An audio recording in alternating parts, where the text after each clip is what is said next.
1985. Portanto, há 27 anos atrás. Depois disso, não tem nenhum gesto da União para você auxiliar as prefeituras no sentido de resolver o problema. Então, veja, qualquer um de nós sai daqui agora e consegue comprar um carro financiado, mas todos nós juntos, ou o maior empresário de Manaus não consegue comprar um ônibus. Exatamente porque esse sistema ficou todo ele cartelizado, seja na mão dos fabricantes, seja na mão dos fabricantes de carroceria, seja na mão dos bancos que se especializaram em financiar esse tipo de transporte. Então, a crise no setor de transporte no Brasil é muito, muito séria e delicada. Em Manaus, isso é um pouco pior. Por quê? Porque a cidade não tem vias. O nosso grande problema hoje no transporte coletivo é que enquanto o ônibus em Curitiba trafega 40 km por hora, em Manaus ele trafega a 12 km por hora. Daqui nós precisamos de 3 ônibus para fazer o que um ônibus faz em Curitiba. Só que na hora que coloca 3 ônibus, aí nada anda, porque tem mais os carros, não tem corredor exclusivo, não tem vias que interliguem a cidade amplamente, não tem vias largas.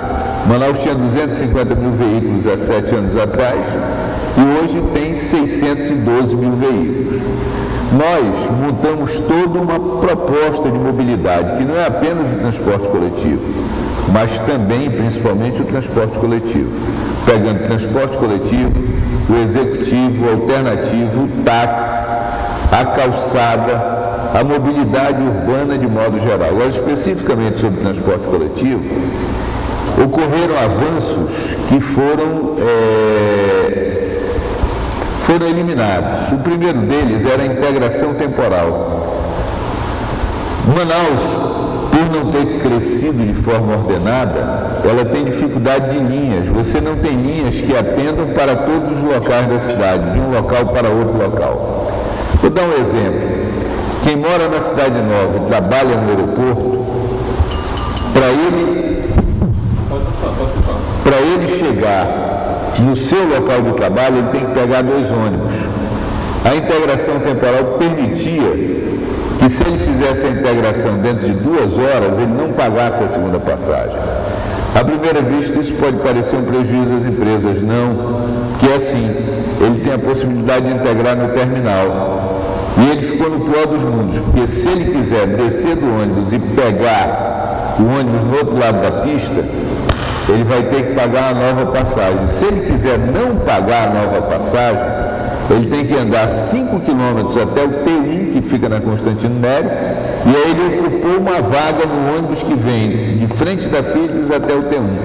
Aí ele desce no T1, pega o outro ônibus e ocupa outra vaga para voltar para a Philips. Isso daí é uma estupidez, e essa foi uma das maneiras que nós encontramos de diminuir essa dificuldade que é a superlotação. Muito bem, nesse quadro, nesse ambiente, nós entendemos que para melhorar o transporte coletivo, o fundamental é melhorar a velocidade do ônibus, depois reduzir a quantidade de pessoas no ônibus, e a integração temporal faz isso. A outra questão é dar algumas